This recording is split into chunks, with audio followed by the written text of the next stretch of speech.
Ya, justru saya merasa bagian dari sebuah perjuangan dan itu walaupun tidak diketahui banyak apakah salah satu penelitian saya di dalam pembuatan skripsi itu menjadi sebuah fakta atau kenyataan atau menjadi sebuah rujukan, tapi yang jelas saya pernah dipanggil oleh salah satu pejabat di Kementerian Agama dan beliau adalah dosen di IAIN Imam Bonjol Padang pada waktu itu.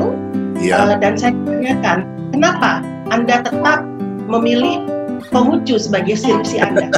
Saya katakan bahwa saya mahasiswa perbandingan agama. Tidak ada orang lain yang melarang saya menggarap sawah saya sendiri. Itu kalimat yang saya ingat sekarang. Jadi ketika dilarang atau ada yang berusaha mengalihkan, merubah judul dan sebagainya, saya tetap kekeh bahwa yang dilihat di sini adalah keberadaan Konghucu sebagai suatu keyakinan itu tidak boleh dihilangkan.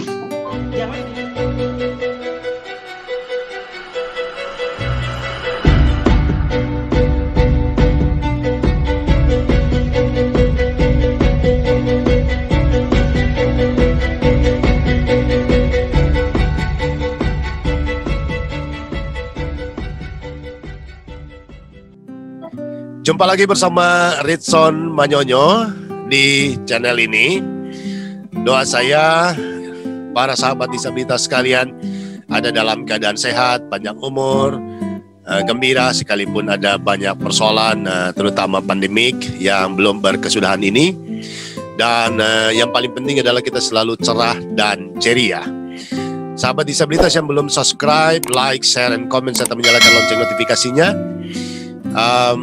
kiranya berkenan untuk melakukannya, karena dengan demikian akan mendukung berkembangnya channel ini untuk menyerukan dan menyuarakan eksistensi disabilitas yang banyak tersebar di lingkungan di mana kita berada. Dan kita harapkan para penonton menyaksikan tayangan ini dikuatkan, mendapatkan banyak informasi, diedukasi, bahkan teradvokasi oleh tokoh-tokoh atau narasumber yang kita hadirkan. Dan sahabat disabilitas, kita berbahagia pada tayangan kali ini kita sudah kedatangan tamu spesial yang super sibuk, sangat sibuk, banyak berjuang untuk para disabilitas dan namanya sudah terkenal di mana-mana. Dia seorang perempuan hebat dan kita langsung menyapa dia saja supaya tidak berlama-lama. Salam jumpa Mbak Ilma, Assalamualaikum. Waalaikumsalam, Shalom, salam sejahtera, salam kebajikan untuk kita semua. Ini hebat, ini bukan cuma pegiat disabilitas tapi pegiat toleransi juga.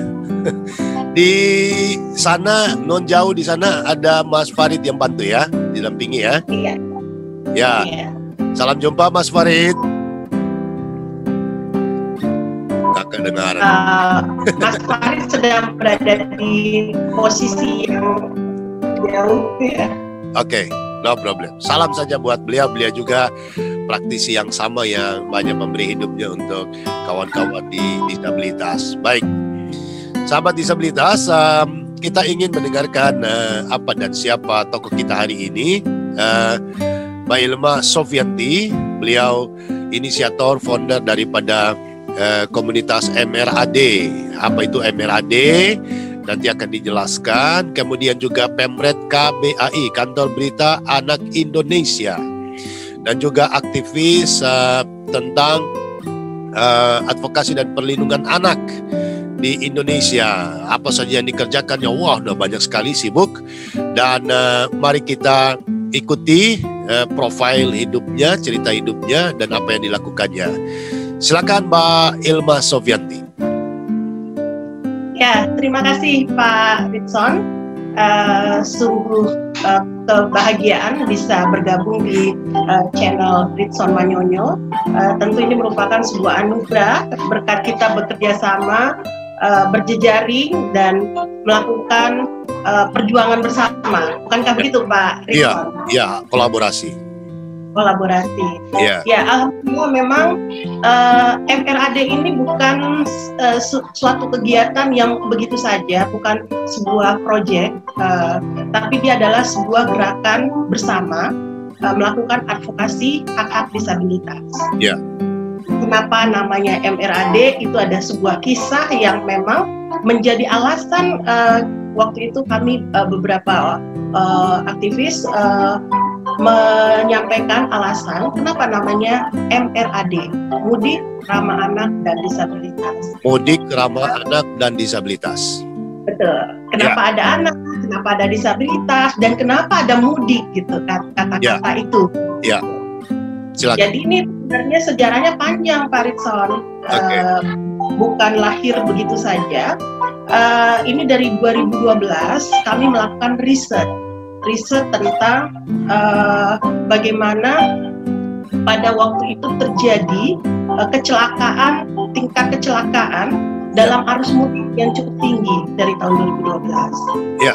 Yang salah satunya itu menambah persentase tingginya terjadi disabilitas dan menambah persentase anak kehilangan pengasuhan keluarga inti, kehilangan ayah dan ibunya atau orang tua intinya, sehingga dia menjadi anak yatim piatu atau anak yang tidak diasuh oleh keluarga inti, dan anak juga menjadi disabilitas. Jadi 2012 itu penelitian yang dirangkai sedemikian rupa, kita mengadakan survei ke beberapa tempat lokasi sebagai penyelenggara mudik. Jadi ada terminal, ada stasiun, ada pelabuhan dan bandara. Sentra-sentra sarana transportasi yang bersifat publik begitu ya, Mbak Ilma? Betul. Karena memang kata mudik itu berarti kan semua sentra moda transportasi itu melakukan semacam gerakan ya. Jadi mudik itu bukan hanya dilakukan oleh komunitas tertentu, tapi itu adalah budaya masyarakat Indonesia dimanapun mereka berada, sekalipun mereka tinggal di luar negeri, sekalipun mereka ada di pelosok negeri, ketika mendengar masuk dalam suasana hari raya, entah itu hari raya Idul Fitri, Natal, Idul Adha atau Imlek, itu pasti ada terjadi arus mudik gitu loh, Pak Ritson. Jadi mudik ini adalah nasional, tradisi masyarakat Indonesia dimanapun mereka berada. Sebelum jauh kita mengulik tentang MRAD, siapa sih sebenarnya sosok Mbak Ilma Sofianti ini? Mungkin sahabat disabilitas yang mendengarkan dan menyaksikan tayangan ini, mereka belum kenal dan ingin kenal lebih detail. Bisa sedikit profil hidup Mbak Ilma? Saya sebenarnya tidak bekerja sendiri, Pak Rizwan, di dalam saya putri Minang atau gadis Minang. Oh, orang saya lahir di sebuah desa daerah Sumatera Barat sana, kampung dari ayah saya, yaitu Muara Labu, Solo Selatan. Dari usia 4 tahun saya dibawa rantau ke Jakarta. Untuk meyakinkan penonton kita, bisa menyapa saudara di Minang sana dan di seluruh Indonesia dan yang menyaksikan tayangan ini dengan bahasa Minang agar dapat meyakinkan, karena zaman sekarang banyak orang yang mudah kagak percaya tanpa ada bukti, Mbak Ilma. Bisa dengan bahasa Minang? Iya, sana di rantau maupun di nagari, selamat berjumpa. Kita bajumpa di channel YouTube Ritson Manyonyo. Kita bersama sedang mendiskusikan gerakan-gerakan perjuangan dari berbagai menggunakan bahasa Minang ini agak sedikit, karena banyak petata petip ya, tapi saya indah bahasa Minang itu bahasa ibu. Jadi dalam hal teknis menyapanya itu benar-benar luar biasa, membutuhkan energi. Butuh persiapan khusus ya, nggak bisa mendadak begitu ya. Wah.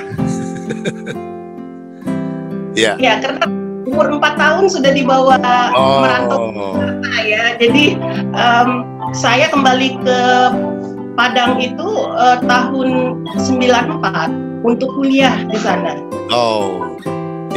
Jadi 4 tahun di sana, kembali sebenarnya napak tilas sejarah dari keluarga kami, karena banyak hal saudara, kemudian menjalin silaturahmi dengan seluruh silsilah keluarga di sana, keturunan dan sebagainya, supaya ikatan itu tidak putus walaupun kami besar di rantau. Iya. Dan Mbak Ilma, mengapa Mbak Ilma Sufianti, ya, seorang perempuan Minang, berdarah Minang yang kental dengan bisnis gitu ya Mbak ya, dengan hidup keberagamaan, kenapa tertarik harus menjadi pegiat praktisi aktivis penyandang disabilitas? Itu panggilan hati mungkin ya Pak Ritson ya. Ya, saya pun dari keluarga memang keluarga darah bisnis ya. Ayah saya, ibu saya itu semua pelaku-pelaku bisnis. Walaupun bisnisnya bukan seperti bayangan orang-orang seperti pengusaha sukses dan sebagainya, tidak. Tapi memang darah bisnis itu mengalir dalam tubuh saya. Sampai saat ini saya pun melanjutkan usaha ibu saya dalam usaha retail seperti itu. Kemudian sejak kecil memang saya sudah dibawa oleh keluarga saya ke komunitas-komunitas. Jadi mungkin di situ semakin terasa dan terlihat saya punya passion oleh keluarga saya, sehingga ketika saya memutuskan untuk sekolah yang tadinya ayah saya meminta saya di sekolah, waktu itu namanya SMEA ya Pak ya. SMEA ya. 90-an ya, SMEA. Saya diminta di SMEA untuk mengambil manajemen bisnis perdagangan waktu itu jurusan. Karena ayah saya ingin saya juga diperkuat bekal dunia berdagang bisnis seperti itu. Tapi setelah SMEA, saya langsung loncat mengambil IAIN. Dan itu jauh sekali. Yang seharusnya tadi dilanjutkan mungkin manajemen bisnis, akuntansi atau apa gitu ya. Tapi saya meminta berdiskusi dengan ayah saya, izinkan saya untuk saya melanjutkan studi kuliah di IAIN yang sekarang namanya UIN. Dan IAIN itu saya memilih tidak tanggung-tanggung, jauh di Sumatera Barat di Padang, IAIN Imam Bonjol. Itu juga menjadi kisah pertama perjalanan saya, kenapa saya mengambil IAIN, dan luar biasa saya diterima di Fakultas Uswuluddin. Jadi kalau Pak Ritson tadi mendengar saya menggunakan salam Nusantara, salam dari berbagai agama, karena sejak itu saya sudah mempromosikan tentang keberagaman, agama membawa perdamaian. Jadi sebelum saya masuk kuliah itu sudah menjadi aktivitas saya sehari-hari sebelumnya. Karena waktu di SMEA saya pernah melakukan advokasi untuk memperjuangkan teman-teman yang ingin menggunakan jilbab sekolah. Pada saat itu belum ada peraturan bagaimana menggunakan busana jilbab di sekolah negeri. Jadi dari satu SMEA saya sudah aktif melakukan advokasi tentang itu. Dan saya sendiri belum berjilbab pada waktu itu. Saya berjilbab ketika masuk IAIN. Kemudian dari IAIN saya mengakhiri studi dengan skripsi saya berjudul tentang studi agama Konghucu di Indonesia. Pada tahun itu Konghucu sangat-sangat tidak populer. Konghucu dikenal sebagai agama komunis, dan Konghucu dikenal tidak layak dikatakan sebuah keyakinan, sebuah agama. Itu sangat berpengaruh dengan skripsi yang sedang saya buat pada waktu itu, sehingga ada kebijakan-kebijakan yang meminta saya untuk menghentikan penulisan itu pada waktu itu. Namun disitulah jiwa sebagai aktivis, jiwa sebagai pejuang saya rasakan di situ. Saya mempertahankan bagaimana Konghucu menjadi sebuah skripsi, sebuah karya ilmiah yang menunjukkan bahwa Konghucu itu memang sebuah keyakinan dan ada pemeluknya di Indonesia, seperti itu. Akhirnya alhamdulillah, walaupun sedikit tersendat dan sempat ada perdebatan dengan para dosen, pembimbing dan sebagainya, bahkan ada usaha untuk membatasi, bahkan saya pun dituduh sebagai orang yang dikader oleh Konghucu pada waktu itu. Jadi sebuah perjuangan luar biasa ya Pak Rizal. Peran orang tua saya menguatkan saya di saat itu. Bahkan saya dijemput oleh ibu saya dan diajak keliling bertemu dengan teman-teman dari etnis Tionghoa yang kebetulan itu kenal dengan tante saya, diperkenalkan dengan umat Konghucu. Akhirnya saya dipertemukan dengan tokohnya, dan saya ingat pada waktu saat itu saya mewakili mahasiswa perbandingan agama Sumatera Barat itu studi banding mengikuti seminar di IAIN Sunan Ampel, IAIN Surabaya. Iya. Di sana saya mengenal salah satu tokoh Konghucu. Beliau waktu itu adalah ketua Matakin, ketua umum Matakin, Majelis Tinggi Konghucu di Indonesia. Nah, disitulah saya seperti menemukan magnet, karena saya melihat bahwa ada masalah apa Konghucu tidak diterima di Indonesia. Iya. Dan akhirnya saya putuskan untuk tetap mengangkat Konghucu menjadi skripsi pada waktu. Iya. Riset, dan memang menjadi sebuah skripsi sampai saat ini. Alhamdulillah skripsi saya menjadi rujukan dari adik-adik mahasiswa. Di beberapa sampai saat ini masih ada yang menelpon saya untuk diskusi, untuk wawancara tentang Konghucu, walaupun tidak seramai pada tahun-tahun sekitar 5 tahun yang lalu ke belakang ya. Itu ramai sekali karena memang masih ada permasalahan seperti status dalam tanda kutip status agama Konghucu seperti itu. Tapi setelah tahun 2001, setelah zaman Gus Dur, zaman Gus Dur, Konghucu dinyatakan resmi menjadi agama resmi, agama ke-6 Indonesia. Kemudian juga Imlek menjadi sebuah hari libur nasional. Itu sudah mulai normal, tidak ada pembahasan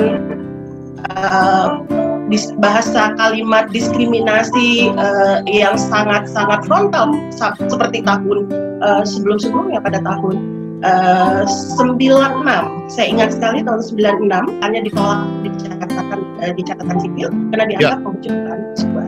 Betul. Jadi itu jadi hal-hal tragedi kemanusiaan ya dalam memperjuangkan hak mendapatkan hak sipilnya dalam menjalankan ibadah.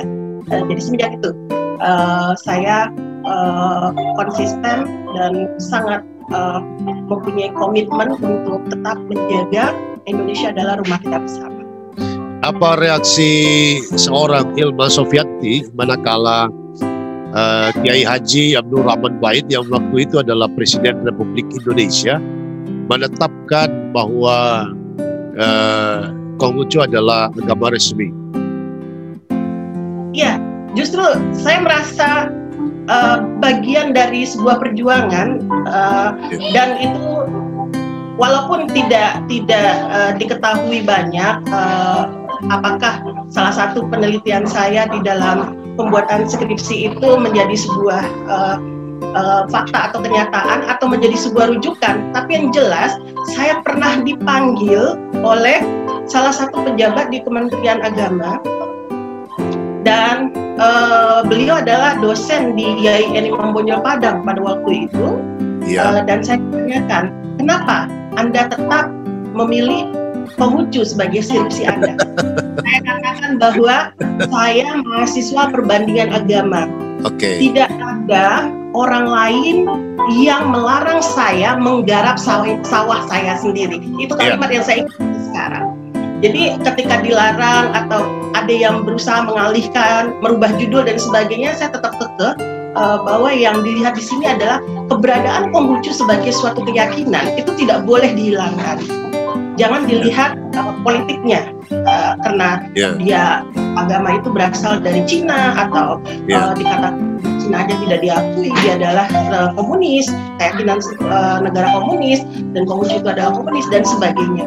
Tapi saya mengingatkan bahwa karena keterbatasan informasi dan pengetahuan kita, karena literatur tentang Konghucu di Indonesia juga referensinya sedikit, Pak Rizal. Sedikit atau ditutup begitu ya, disembunyikan atau Jadi mungkin ya, karena saya tidak menemukan itu di perpustakaan, tidak menemukan itu di toko-toko buku. Saya menemukan tentang kitab suci Konghucu misalnya, atau akidah akhlak ya kalau di Muslim, tentang keyakinan itu saya dapatnya dari tokoh Konghucu ini, dari ketua umum Matakin yang saya temui di Surabaya, yang sampai detik ini saya masih bersahabat dekat dengan beliau. Luar biasa. Jadi seandainya di bedah dada itu Hilma Sofianti Bhinneka Tunggal Ika langsung akan terlihat di sana gitu ya, Mbak Hilma ya. Ini mengapa saya perlu tanyakan, karena kadang-kadang kita benci karena ketidaktahuan. Kita benci karena ketidaktahuan. Tapi kalau manakala kita sudah tahu, maka kita akan bisa hidup berdampingan dengan mereka. Dan pasti dalam proses project riset skripsi tidak juga serta-merta merubah keyakinan Mbak Hilma, kan? Ya, walaupun kondisi saat itu saya di bawah tekanan ya, artinya intervensi, jadi ada relasi kuasa. Jika saya tidak mengikuti aturan, mungkin saya akan dikeluarkan, di skor tidak bisa menyelesaikan skripsi dalam waktu yang ditentukan gitu, atau ada hal-hal yang lain. Tapi alhamdulillah dari sekian banyak dosen saya itu mendukung, bahkan kakak kelas yang mengenal saya pun membantu saya. Juga ada teman yang setingkat dengan saya, sampai sekarang juga dia menjadi aktivis Interfaith, bahkan dia sekarang dikriminalisasi karena membela keyakinan komunitas lain di Sumatera Barat. Itu menunjukkan bahwa yang kita lakukan ini adalah sebenarnya menuntut hak-hak komunitas-komunitas yang sebenarnya mereka, karena Tuhan melahirkan, menciptakan sebuah keragaman. Yang menciptakan semua tentu punya maksud, ada kehendak seperti itu. Itu bagaimana kita menghargai. Jadi tidak hanya kita membahas tentang Bhinneka Tunggal Ika, tidak hanya membahas tentang kita bertoleransi, atau simbol-simbol keyakinan, agama dan sebagainya. Tidak. Itu yang membuat saya pribadi yakin bahwa Tuhan Yang Maha Esa menciptakan semua itu adalah maksud. Ada maksud yang memang harus kita menyikapi dengan kebesaran, keilahian, bagaimana Tuhan itu ada, wujud ada. Luar biasa sahabat disabilitas, karena virus-virus kebaikan, virus-virus kehebatan hati untuk hidup berdampingan dengan orang-orang yang berbeda itu tidak mudah, dan ini harus terus disuarakan karena sejatinya nenek moyang kita dari zaman jauh dahulu kala sudah melakukannya, dan ini tidak boleh bergeser sedikit pun, harus menjadi warna, harus menjadi bagian daripada kita semua. Baik, Mbak Ilma, sekali lagi, apa yang membuat Mbak Ilma jatuh cinta terhadap pergerakan disabilitas ini? Ya, mungkin karena dari kisah latar belakang saya, itulah yang menghantarkan, membawa saya akhirnya berada di posisi yang Pak Ritson mengenal saya saat ini. Ya. Disabilitas bagi saya adalah masa depan. Ya. Disabilitas bukan yang terpisah dari kehidupan. Jadi saya ingin mengatakan kepada sahabat semua bahwa disabilitas itu bisa dialami oleh siapa saja, kapanpun, dan dimana saja. Jadi ketika saya berbicara tentang disabilitas, tentang Pak Ritson, itu sama dengan berbicara tentang saya. Persiapan saya, masa depan saya. Nah, itu artinya perjuangan ini adalah bukan perjuangan untuk bagaimana menciptakan satu proyek, program, tidak semata-mata itu.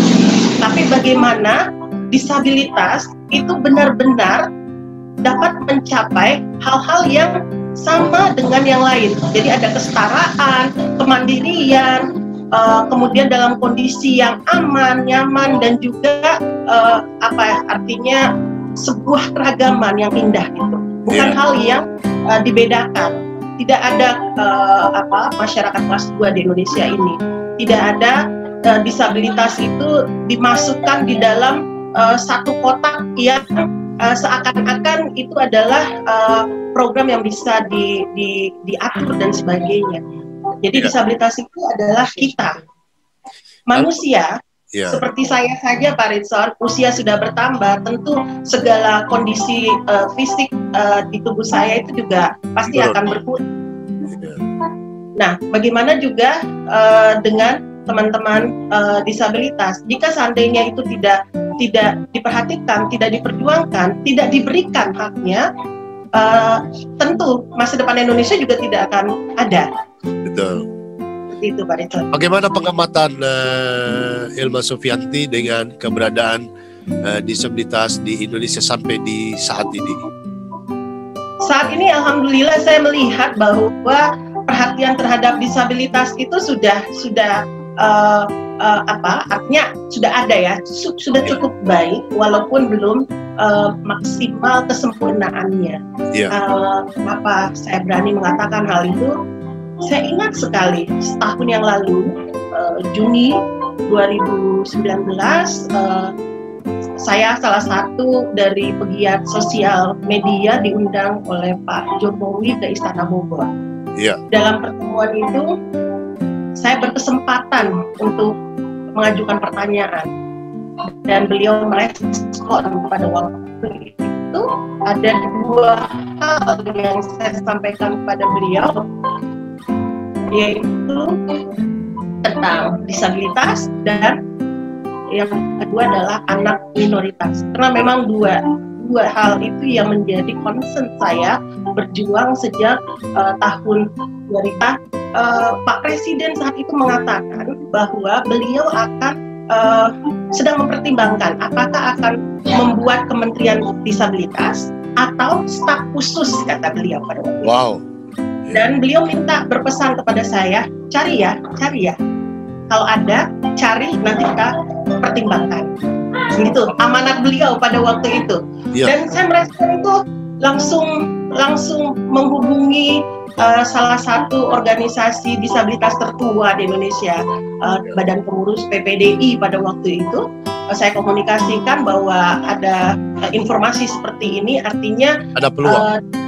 Disabilitas menjadi perhatian khusus oleh Pak Jokowi, sekaligus menunjukkan komitmen beliau terhadap Piagam Suharto. piagam yang menceritakan di sana bahwa Pak Jokowi komitmen untuk memberikan perlindungan peningkatan hak disabilitas, untuk pemenuhan hak disabilitas. Ya. Dan itu salah satunya beliau tunjukkan mengangkat staf khusus disabilitas sebagai pembantu beliau dalam khususnya isu disabilitas dan isu sosial lainnya. Nah, yang kedua, perkembangan berikutnya itu juga diikuti oleh bidang-bidang atau kementerian-kementerian menyangkut tentang pembicaraan perspektif disabilitas. Sudah mulai dibuka, bahkan sudah merekrut teman-teman penyandang disabilitas untuk bergabung dalam tim bekerja di lembaga atau di pemerintahan dan juga BUMN dan juga pihak-pihak swasta, dan juga ada sebagai perwakilan dari saya mengatakan bisa jadi perwakilan ya, karena salah satu dari wakil Menteri Pertahanan kalau nggak salah itu juga kan teman kita disabilitas. Betul. Kemudian juga ada eselon 2 kita di salah satu kementerian itu juga disabilitas gitu. Kemudian bermunculanlah teman-teman disabilitas kita penyandang disabilitas yang menduduki posisi-posisi strategis. Tapi kan itu juga belum banyak ya, tapi setidak-tidaknya itu sudah terlihat ada komitmen yang berusaha untuk dipenuhi semua. Tapi dalam hal-hal yang lain memang masih perlu penjelasan. Kita harus tetap berkomunikasi dengan banyak pihak, tetap ini Pak Ritson, tetap bersilaturahmi ya, roadshow, tetap melakukan siar kebajikan tentang sosialisasi tentang disabilitas, karena masih diketahui disabilitas itu posisi tertentu ya, banyak masyarakat kita yang belum paham kondisi disabilitas yang beragam, sehingga semuanya diratakan, disamakan dalam pelayanan, dalam memberi kesempatan, membuka akses dan sebagainya. Padahal dalam dunia disabilitas itu banyak sekali hal-hal yang harus kita pelajari. Dan ternyata dalam perjalanannya kawan-kawan disabilitas yang bekerja formal, baik sebagai aparat sipil negara maupun tenaga-tenaga tim, tenaga ahli, menurut pengamatan Mbak Ilma memang mereka mampu beradaptasi dan mengerjakan apa yang ditugaskan, sekalipun harus duduk di kursi roda, harus tidak bisa melihat, dan mereka mampu berkontribusi. Yang pertama yang saya lihat itu Pak, saya tidak meragukan kapasitas siapapun. Yang saya lihat adalah lingkungan sekitar, akses di sekitar. Apakah mendukung, memberikan kemudahan, memberikan menciptakan kemandirian untuk penyandang disabilitas yang bersangkutan.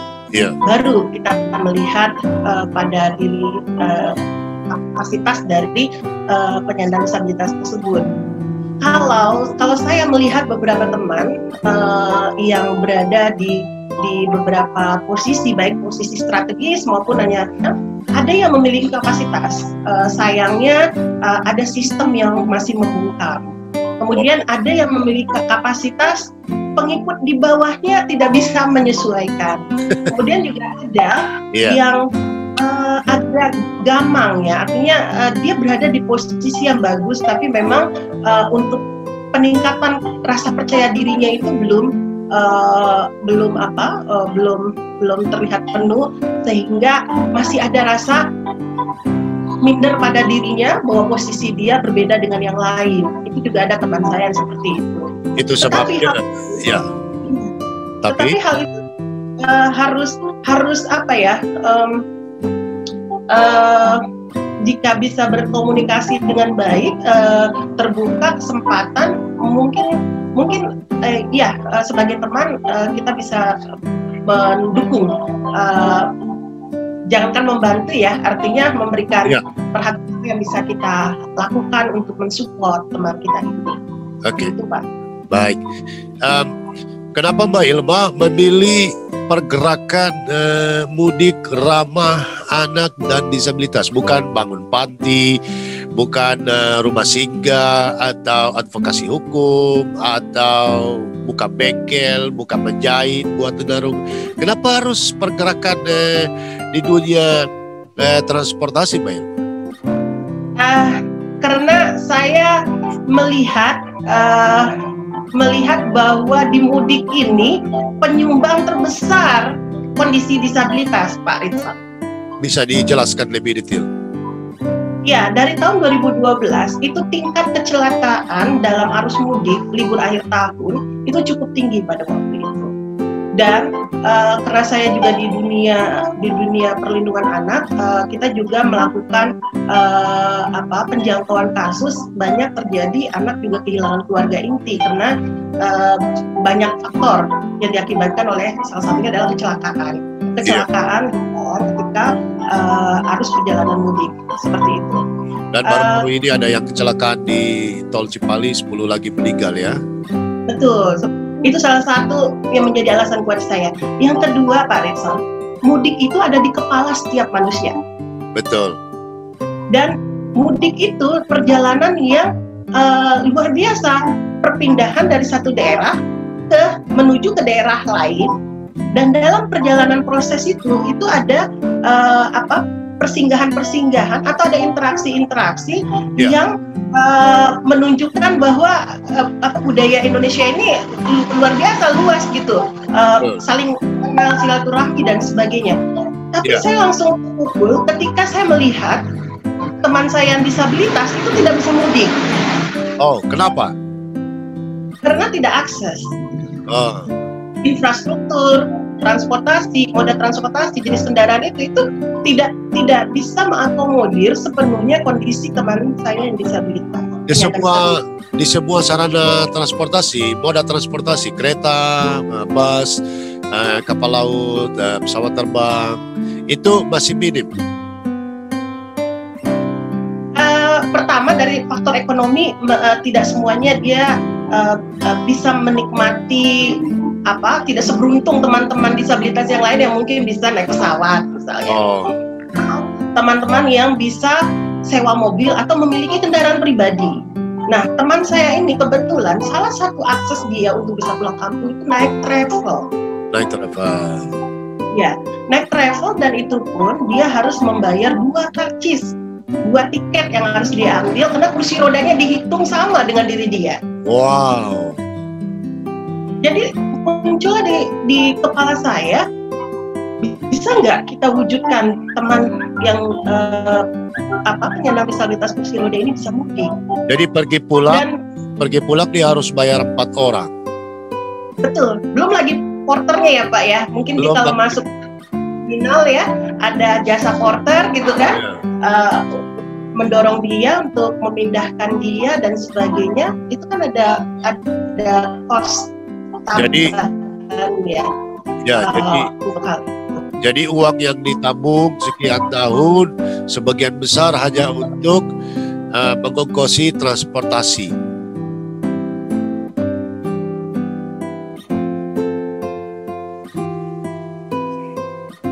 Iya. Iya. Ditambah lagi Pak Ridson, kenapa mudik?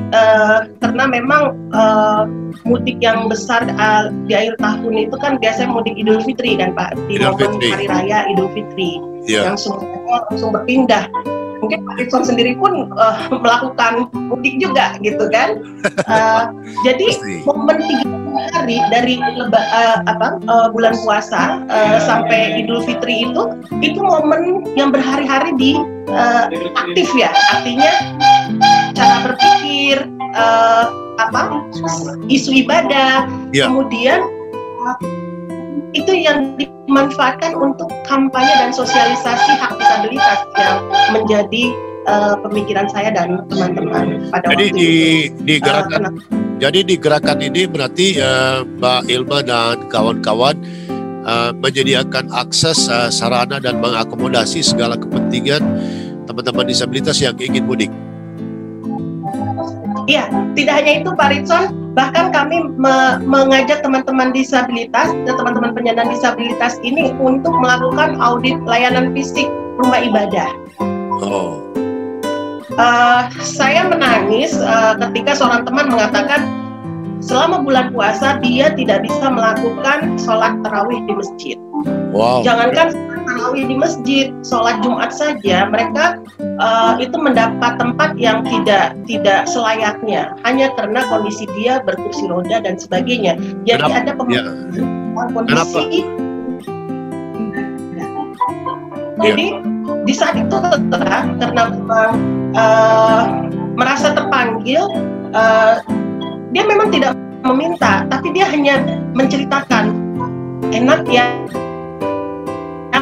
kalau kita bisa, kalau di dalam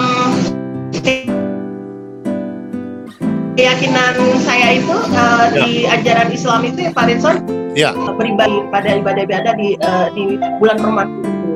Bahkan kita sering sekali itu berdiam diri di dalam masjid hanya untuk melakukan ibadah. Itu tidak dapat dilakukan, seperti mustahil di teman-teman ini. Tidak dapat melakukannya Pak mereka.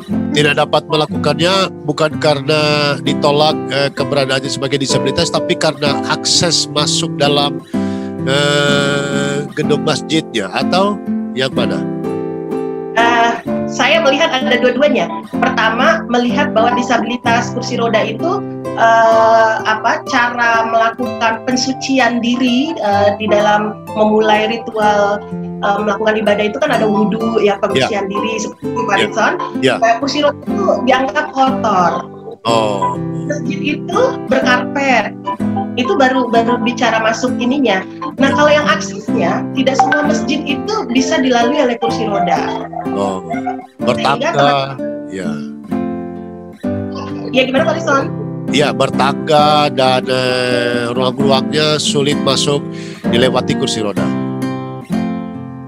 Iya, jadi itu artinya akses rumah ibadah, kemudian juga masih perspektif di orang-orang yang melihat cara beribadah untuk teman-teman penyandang disabilitas itu masih ada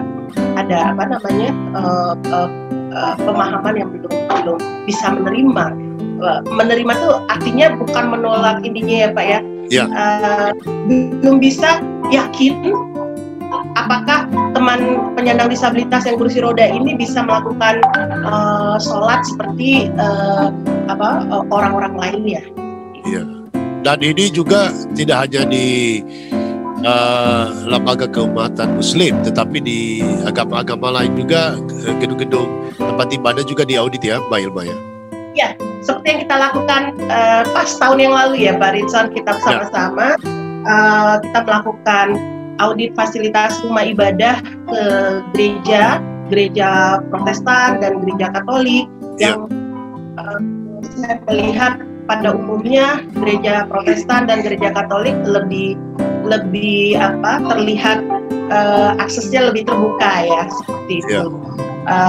Dan sudah ada space yang disiapkan untuk teman-teman pengguna kursi roda untuk melakukan ibadah. Dan juga ada keterlibatan teman-teman penyandang disabilitas menjadi, kalau saya melihatnya seperti saya lupa Pak namanya, yang mendampingi romo atau pastor dalam satu keberkatan misalnya seperti itu sudah ada penyandang disabilitas. Saya membayangkan, mencoba membayangkan Mbak Ilma, di semua tempat ibadah dalam agama apa saja, di sana hadir beragam jamaahnya bersama-sama menunaikan kegiatan ibadah. Kemudian ada penterjemah teman-teman tunarungu, kemudian akses kursi roda, teman-teman yang autisme, gerak hitam, yang tunanetra, ada Quran Braille atau ada Alkitab Braille atau kitab suci Braille, sehingga tempat atau gedung tempat ibadah itu menjadi rumah bersama.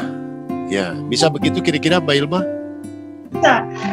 Saya juga sudah melihat kok Pak Rizwan di beberapa daerah. Kebetulan saya kalau ada tugas keluar kota ke daerah, itu secara refleks biasa saya lakukan adalah melihat sekitar akses untuk penyandang disabilitas.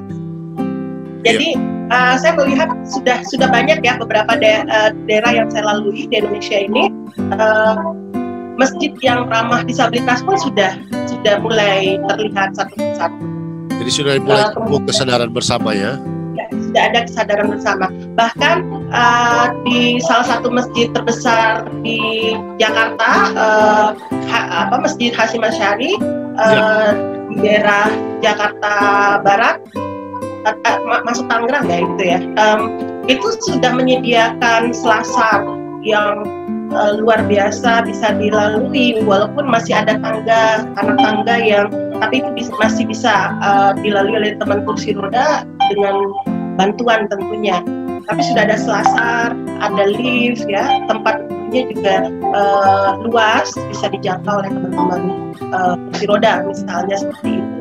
Baik, kita kembali ya. Dan juga tempat-tempat lainnya Pak Ritson, fasilitas publik lainnya seperti kelurahan gitu, kemudian juga rumah sakit, puskesmas pun sudah mulai membenahi diri menyambut jika ada masyarakat dalam kondisi sebagai penyandang disabilitas gitu, memerlukan atau perlu bantuan akses ke sana, seperti itu Pak Rizwan. Baik, kita kembali ke mudik ramah anak dan disabilitas. Itu sudah berapa kali dilaksanakan dan bisa dicerita prosesnya? Ya, MRAD ini dari 2012 waktu riset seperti itu, saya seriuskan risetnya di 2015 Pak Rizwan. Ya. Melalui lembaga saya 2015 kami melakukan riset khusus disabilitas, maka namanya muncul yang tadinya mudik ramah anak, 2015 resmi mudik ramah anak dan disabilitas, itu 2015. Jadi kami melakukan anggota Dewan DPR RI yang kebetulan beliau adalah salah satu tim kepala ketua di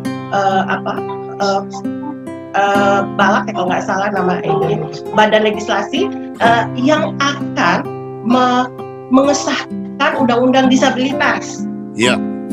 Waktu itu RUU disabilitas sedang menjadi pembicaraan 2015 itu loh Pak. Iya. Nah, kami mengundang beliau, ada 3 anggota dewan yang kami ajak turun ke lapangan untuk melakukan mengecek langsung bersama teman-teman penyandang disabilitas. Jadi saya hanya membantu mempersiapkan, memfasilitasi dan membantu berkomunikasi dan mengatur di lapangan. Ya. Kemudian teman-teman penyandang disabilitas ini menunjukkan hal-hal yang dianggap perlu sebagai kebutuhan bagi semua penyandang disabilitas, tidak hanya kursi roda. Ya. Nah, di situ didengar langsung oleh kebijakan membuat undang-undang disabilitas ini. Kemudian di situ baru dikatakan memang Indonesia belum ramah disabilitas pada waktu itu. Oke. Karena memang terbukti segala sesuatunya itu semuanya tidak bisa mandiri. Saya mendapat tantangan. Ini tantangan, bahasanya adalah tantangan. Seorang pejabat menelpon saya karena waktu itu saya ingin mengundang Ibu Menteri Sosial untuk membuka acara pelepasan pertama mudik ramah anak dan disabilitas. Jaraknya 3 hari sebelum acara. Saya ditantang. Sekarang beliau pindah di kementerian yang lain. Beliau mengatakan begini, Mbak Ilma, berani nggak mudikin teman-teman kursi roda? Beliau mengatakan hal itu. Karena yang mudik pada 2016 pertama itu, Pak Rizwan, itu yang tidak kursi roda, yang teman netra, tuli gitu kan ya. Ya. Itu naik bis biasa. Nah, saya berpikir selagi Mbak Ilma bisa melobi pihak sponsor, kita punya mobil akses, kata beliau. Kalau misalnya bisa, ini luar biasa. Ini gerakan pertama yang menunjukkan bahwa teman-teman kursi roda juga bisa melakukan mudik. Jadi sebenarnya pemerintah dan Kementerian Sosial punya mobil akses yang khusus untuk disabilitas. Iya, usianya baru setahun pada waktu itu tuh mobil itu, tahun 2016 itu. Ya, jadi karena beliau bahasanya itu sangat seperti menampar saya gitu ya. Kalau mau ini jangan tanggung-tanggung gitu kan. Akhirnya saya bilang, oke, saya akan usahakan maksimal. Saya yakin 3 hari keberangkatan ini bisa terwujud. Saya bilang begitu. Ya. Yang penting mobil aksesnya bisa dipakai. Saya bilang gitu. Akhirnya saya sampaikan ke pihak sponsor, meyakinkan itu nggak mudah, Pak Ritson. Saya itu 1 jam menjelang demo peragaan ya, demo peragaan mobil akses. Ya. Itu saya dengan teman-teman ketar-ketir nih gitu. Ketar-ketirnya apa? Bukan masalah diterima atau tidak oleh sponsor donaturnya. Kondisi teman-teman disabilitas itu benar-benar saya pertimbangkan karena ini beresiko terutama untuk kesehatan mereka. Betul. Saya juga pikir jika perjalanan lama, macet dan sebagainya itu tidak terbayang. Tetapi teman kursi roda, salah satu di antara mereka itu meyakinkan saya, menguatkan saya. Lakukan Mbak Ilma, ini yang kami inginkan. Kita ingin membuktikan bahwa ini bisa dilakukan. Kami bisa melakukannya. Iya. Yeah. Dan dia bilang, jangan dulu yang maksudnya menyebut tunanetra, tuli gitu ya. Yeah. Kami kata dia. Akhirnya saya langsung, oke, semaksimal mungkin kami berupaya untuk bisa menjadikan ini suatu keberuntungan buat teman-teman untuk bisa melakukan mudik. Kemudian waktu demo itu para direksi sponsor itu menyaksikan dan mereka bilang, wah tidak mungkin ini, tidak mungkin. Mereka nggak percaya kalau teman-teman disabilitas bisa naik. Lalu ketika seorang teman mengatakan, saya sudah bertahun-tahun tidak bisa pulang Pak, saya sudah bisa pulang tahun ini karena travel sudah penuh. Yeah. Karena kalau ini nggak pulang, bagaimana saya di sini? Semua pada pulang, dia bilang gitu. Yeah. Langsung salah satu direksi tertingginya langsung bilang, Ibu Ilma, kami akan ambil ini, berangkatkan satu mobil ini. Langsung bilang begitu. Itu hitungan detik-detik terakhir Pak. Karena besok kita akan berangkat. Akan pelepasan gitu. Wah itu luar biasa. Bagaimana kita harus meyakinkan. Jadi saya mendapat hikmah pembelajaran dalam hal ini ya Pak ya. Ketika kita bicara tentang disabilitas itu tidak bisa hanya narasi Pak. Nggak bisa. Tapi kita harus menunjukkan di mana nanti terlihat faktor yang menjadi penghambat untuk mereka. Kemudian mana yang menjadi satu penguatan bagi yang bersangkutan, penyandang disabilitas yang bersangkutan. Jadi di saat itulah orang akan mengambil keputusan langsung. Ya. Dan dalam kondisi saat itu yang terbayang di pikiran saya sebagai non disabilitas adalah mungkin kita bahagia terwujudlah mimpi mereka untuk bisa pulang. Bisa berkumpul bersama keluarga. Tapi di sisi yang lain kami nggak bisa tidur loh Pak Rizwan selama mudik dalam perjalanan 10 hari itu. Kami nggak bisa tidur, selalu setiap saat. Kesehatan mereka kan jenis kursi rodanya kan paraplegi ya Pak. Tetra ya. Jadi sesuatu yang menyebabkan mereka menjadi seperti itu dan menahan sakit yang luar biasa. Jadi kalau ada sesuatu terjadi dengan mereka itu membuat kami merasa bersalah, berdosa dan sebagainya. Itu sangat menjadi pemikiran. Bisa dikatakan beban ketakutan jika terjadi apa-apa pada mereka. Yang kedua, beban tidak bisa mewujudkan kebahagiaan mereka. Itu jadi membaur gitu seperti itu. Jadi akhirnya mereka bisa. Ya, lanjut, baik. Iya, jadi mereka 7 orang dengan kondisi disabilitas yang beragam ya Pak ya. Jadi ada 3 kursi roda, daksa, kemudian ada polio, tunanetra. Nah itu naik mobil akses milik Kementerian Sosial pada waktu itu, dan ternyata saya masih ingat bahwa perjalanannya mereka sampai hampir 2 hari perjalanan karena masih macet. Dan tahun itu 2016 kecelakaan masih tinggi. Ya.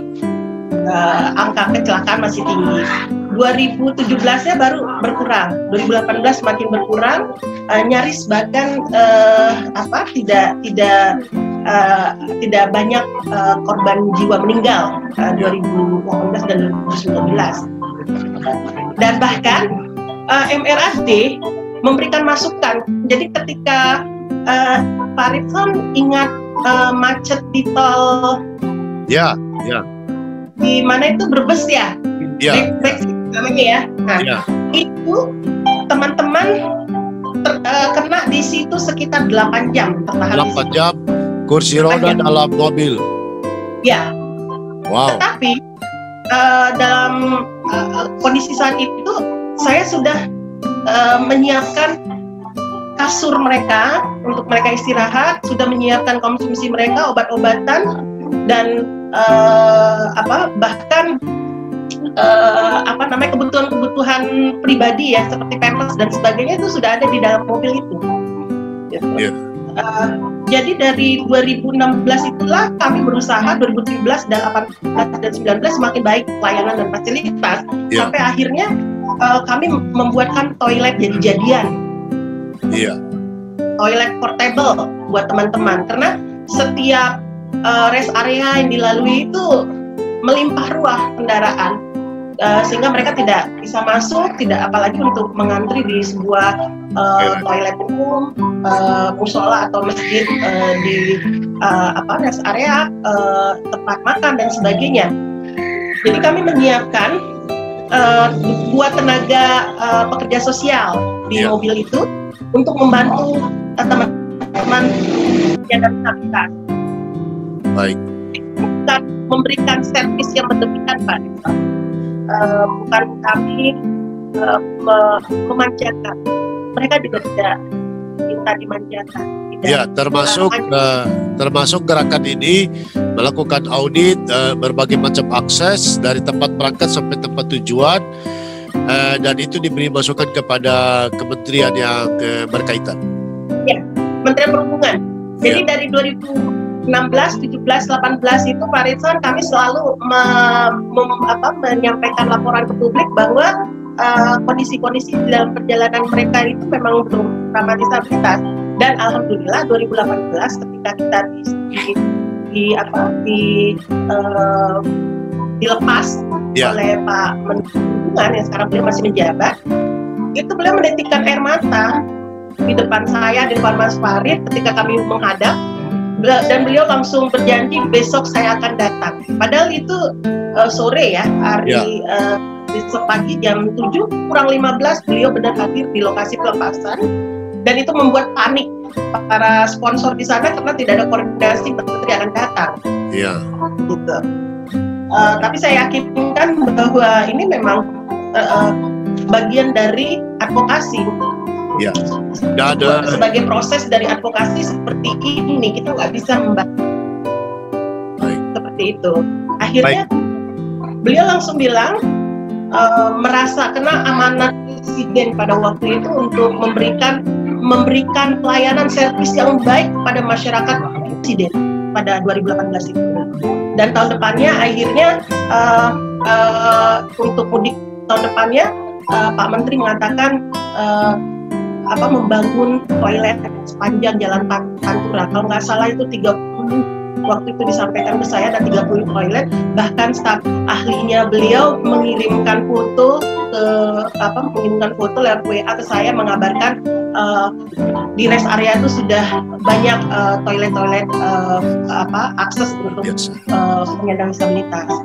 Dan kebetulan saya pun ikut melepas teman-teman ini, mengantar mereka sampai di Cirebon melepas, dan di Cirebon itu saya melihat langsung memang beberapa rest area sudah menyediakan toilet disabilitas. Kemudian pulang saya menjemput karena memang resikonya sangat besar ya Pak, jadi saya nggak mungkin tim panitia hanya dia menunggu mereka kembali. Kami menjemput ke Solo, dan di sanalah kami melakukan audit fasilitas seluruhnya dan memastikan bahwa memang benar apa yang disampaikan oleh Pak Menteri, memang ada perubahan yang saya melihat nyata sekali, walaupun kalau mau dibilang ideal memang belum ideal ya Pak. Kalau tanya toilet ini udah bisa belum pas untuk kursi roda atau yang kondisi kursi roda yang tetra misalnya dan sebagainya. Tapi setidaknya itu sudah ada perbaikan yang cukup baik. Ada komitmen, butuh dorongan, juga butuh masukan yang lebih luas. Makanya saya mengatakan. Mbak Ilma, akhirnya kan mudik itu kan dilakukan di saat Lebaran, dan akhirnya mengambil keputusan 2019 mudik juga bukan hanya di waktu Lebaran tapi di waktu Natal. Apa yang terjadi? Kenapa ada perubahan? Ya, karena dari 2016 peserta teman disabilitas ada yang menyampaikan ke saya, Mbak Ilma, mudik Lebaran terus, kami tidak bisa Natal. Dan salah satu yang bicara itu adalah Pak, yang beliau sekarang sudah meninggal ya.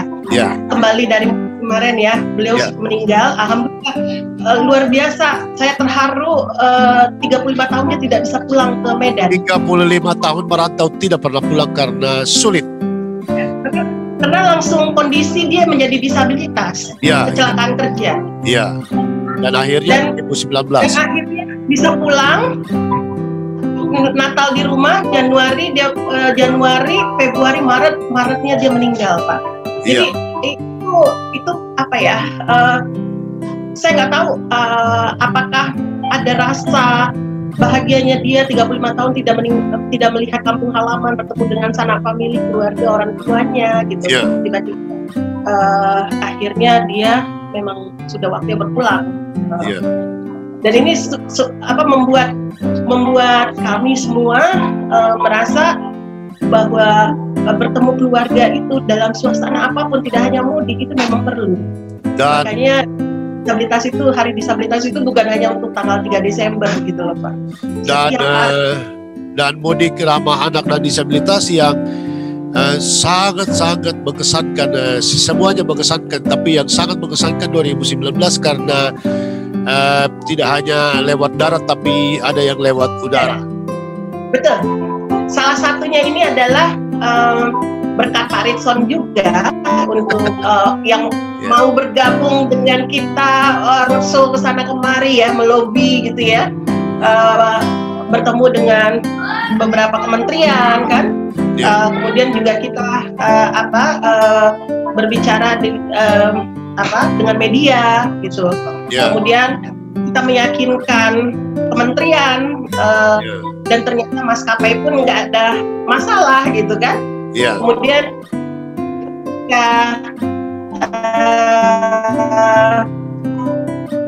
ketika diyakinkan oleh Kementerian Perhubungan, ini terima kasih luar biasa untuk Bapak Dirjen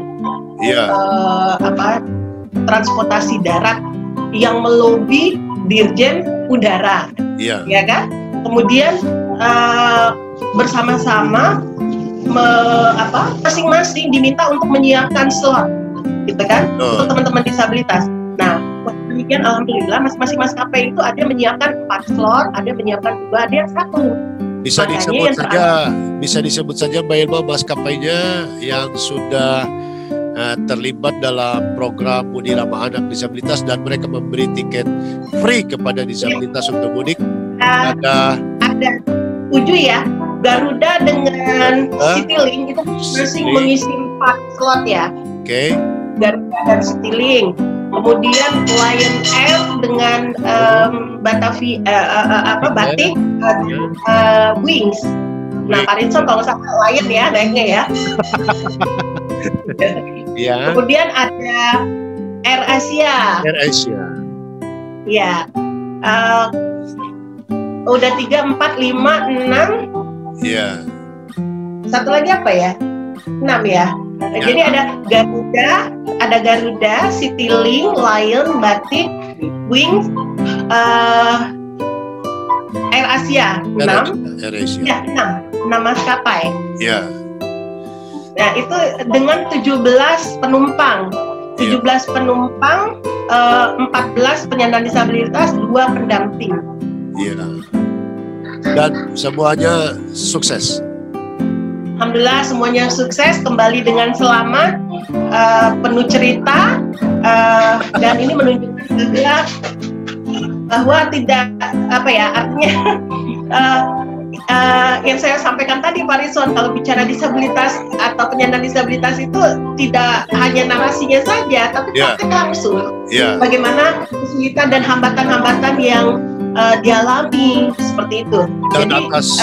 Dan atas pergerakan itu setidak-tidaknya airport di mana program ini dikerjakan semuanya sigap, semuanya akses, semuanya welcome, dan semuanya sesuai dengan standar dan prosedur yang semestinya dilakukan kepada semua penumpang, terlebih khusus penyandang disabilitas. Jadi ada pengaruh besar akibat daripada gerakan ini, terjadi perubahan perspektif, perubahan pelayanan, perubahan penerimaan, perubahan fasilitas, dan perubahan-perubahan seterusnya. Begitu kira-kira ya Mbak Ilma? Betul.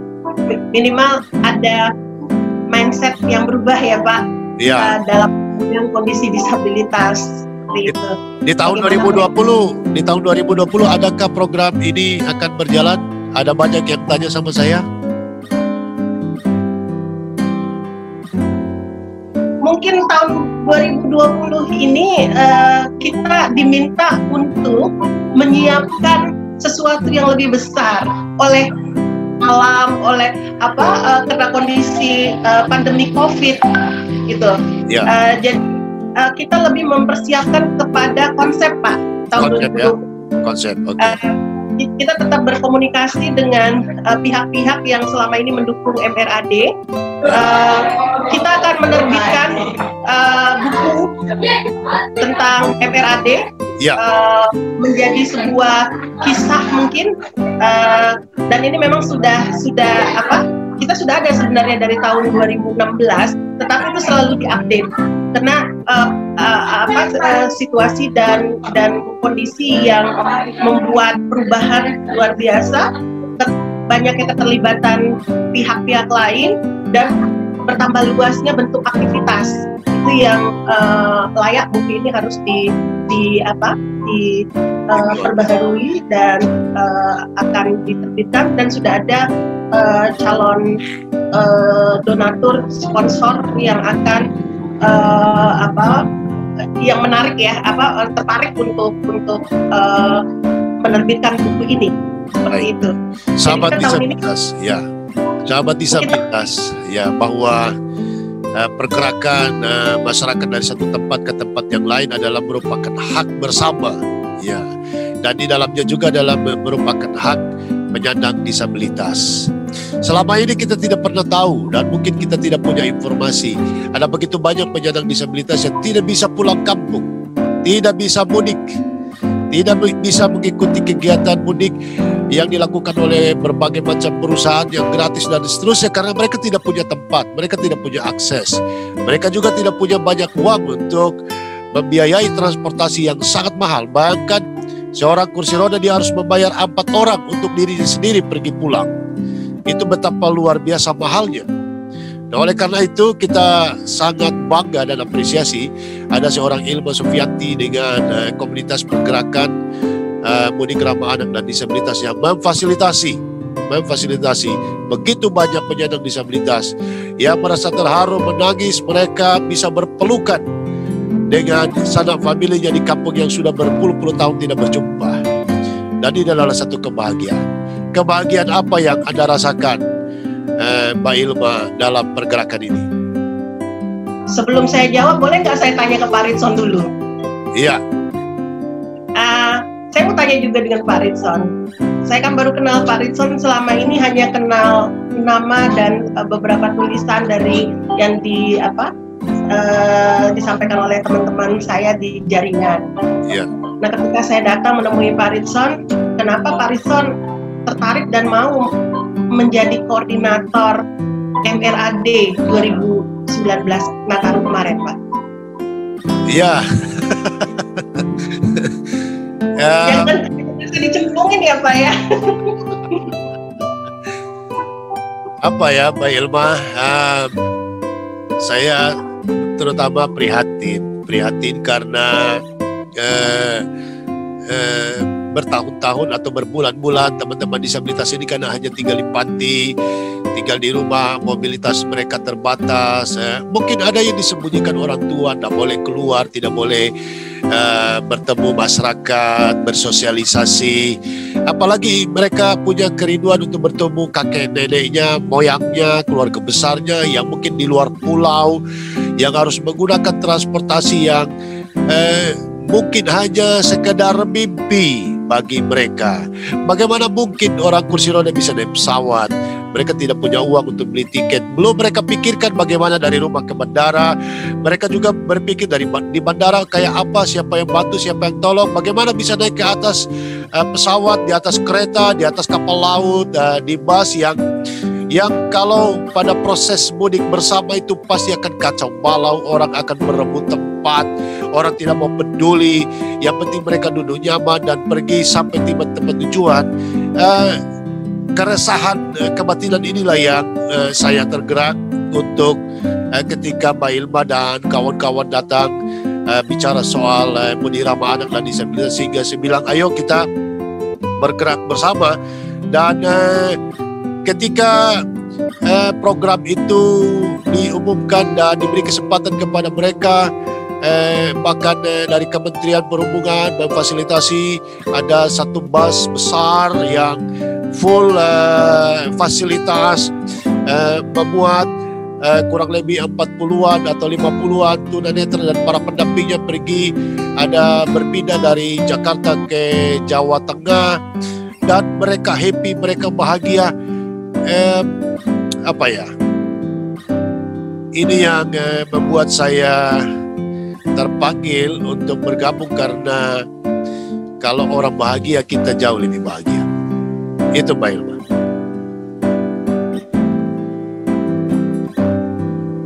Iya Pak Ritson, itu yang menyebabkan kita tidak bisa bekerja sendiri. Kita juga tidak bisa melakukan satu gerakan kalau kita tidak menjiwai sepenuh hati, merasa bahwa ini juga bagian dari masa depan diri kita. Dan ternyata di luar sana itu sebenarnya baik pemerintah, baik korporasi, baik BUMN, baik pengelola bus dan lain sebagainya. Sebenarnya mereka semua orang baik, cuma informasi yang benar, yang tepat belum ada dalam kerangka berpikir mereka. Dan ketika kita telah memberitahunya, mereka ternyata sangat terharu dan justru mereka lebih antusias daripada kita sekalian. Betul begitu ya Mbak Ilma ya? Ya, betul. Jadi memang tidak henti mensosialisasikan, menyampaikan, membangun komunikasi, intent bersilaturahmi, kemudian juga mengajak bersama, menjadi itu sebuah kebutuhan bersama. Itu yang utama Pak. Jadi tidak ada membatasi, tidak. Banyak yang melakukan, itu luar biasa. Ya, masa depan kita pasti akan hidup lebih baik. Ya, Mbak Ilma, apa yang mau disampaikan kepada keluarga dan orang tua yang memiliki anggota disabilitas dan sekiranya mereka punya kemampuan sekali lagi, punya kemampuan untuk turut serta mengajak, membawa anggota keluarganya mudik, rekreasi, atau pergi menjumpai sanak famili di tempat-tempat yang jauh. Namun mungkin karena repot, jadi kamu di rumah aja sama pembantu, nggak usahlah. Nanti bagaimana di sana bikin malu. Apa Mbak Ilma mau kasih masukan kepada orang tua dan keluarga bahkan masyarakat seperti itu? Ya, saya tidak bermaksud mengajari atau menceramahi, tidak. Tapi dalam keyakinan saya sebagai seorang Muslim, saya percaya bahwa Tuhan memberikan maksud dengan memberikan keistimewaan masing-masing kepada hamba-Nya. Jadi jika terjadi pada keluarga yang memiliki anggota penyandang disabilitas, itu adalah maksud baik yang diberikan oleh Tuhan untuk menerima segala karunia, dan tentu ada kelebihan-kelebihan yang ada pada diri yang bersangkutan. Dan artinya, mereka untuk juga mudik. Ya, jadi dengan kelebihan yang seperti itu dilihat sama dengan yang lain, tidak ada dibedakan. Kalau saya bisa mudik, Parinson juga bisa mudik. Kalau Parinson bisa mudik, saya pun bisa mudik gitu. Jadi artinya semua bisa melakukan, asal itu benar-benar dilakukan secara bersama, memberikan kesempatan, membuka akses, dan saling tidak membatasi, seperti itu Pak Rizal. Wow, luar biasa. Kagak ada habis-habisnya Mbak Ilma kalau kita mau ngobrolin tentang disabilitas dan pergerakan, karena banyak inspirasi, motivasi yang didapatkan di sana. Dan ternyata bicara tentang penyandang disabilitas ini luas sekali, bukan cuma soal kursi rodanya, bukan cuma soal tongkat putihnya, bukan cuma soal panti, bukan cuma soal sembako, tapi begitu luas, seluas samudera dan seluas langit yang ada di sekeliling kita. Mbak Ilma Sofianti, Anda rela berkorban hanya untuk sekedar membuat kawan-kawan disabilitas bahagia. Apa yang terjadi dalam hidup Anda?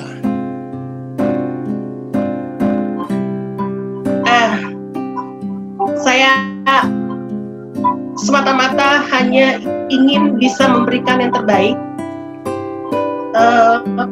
membantu dengan kapasitas yang ada,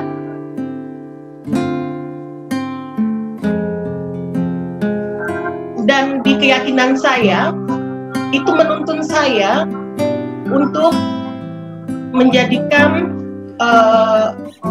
bermanfaat untuk orang banyak. Dan doa dari orang tua saya, terutama ibu saya sampai detik ini, yang selalu mengharapkan anaknya bisa berguna bagi semua makhluk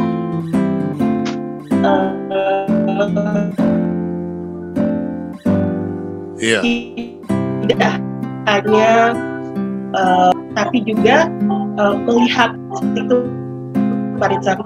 Luar biasa. Mbak Ilma, biasanya di closing kita saya sering menanyakan ini, adakah hal-hal lucu, unik, aneh, yang menggelikan yang selama pergerakan ini Mbak Ilma bersama kawan-kawan disabilitas yang muncul dari mereka? Adakah yang unik, lucu, atau yang menggelikan yang terjadi? Silakan.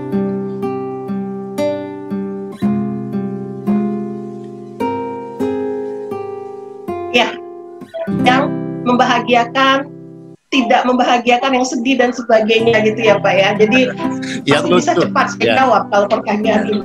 Ya, adakah yang lucu? Yang lucu sekali adalah salah satu peserta MRAD itu naik mobil, bisnya itu diminta berhenti di pinggir jalan, tidak di rest area dan tidak juga di tempat-tempat yang lain.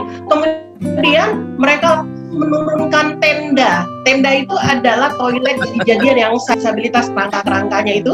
Kemudian dia keluarkan kerangka, langsung mengejar mobil itu, dipikir ada apa. Ternyata salah satu peserta kita perempuan disabilitas kursi roda kebelet untuk buang air kecil seperti itu. Dan itu mereka langsung luar biasa terharu dan merasa bermanfaat, ada toilet portable dan tenda jadi-jadian itu. Dan polisi pun merasa mungkin terharu juga, karena kan memang rest areanya penuh gitu kan, dan mereka hanya berhenti di pinggir jalan itu, seperti itu. Itu yang lucunya. Yang kemudian kalau bicara yang kesedihan itu adalah tahun 2012 itu salah satu peserta kita meninggal, anak usia 7 tahun setelah dia kembali dari mudik dari Semarang. Dan dia senang sekali karena tinggal di Bekasi. Itu sempat saya sambut kedatangan mereka di Kerawang. Di Kerawang itu kami sambut dengan mengajak dia bercerita.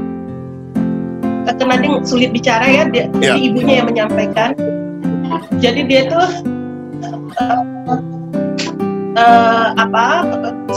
dia menjadi disabilitas setelah dioper minum, jadi susu khusus ya, karena ada selang khusus yang menempel di badannya, dan dia juga senang ternyata bisa mudik seperti itu.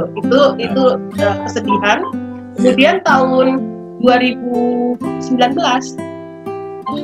teman kita yang sudah 30 tahun lebih.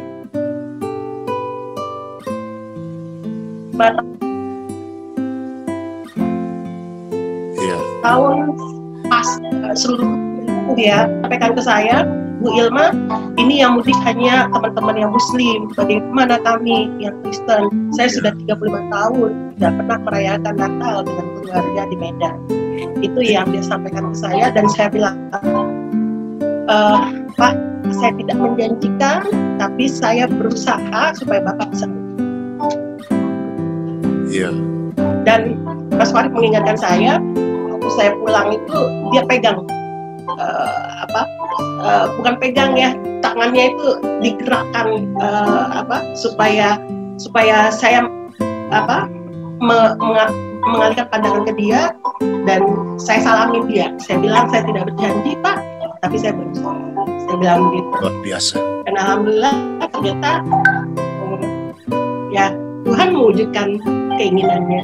Tuhan mewujudkan keinginannya. Luar biasa. Adakah tokoh disabilitas di dunia atau di Indonesia yang sangat dikagumi oleh Mbak Ilma?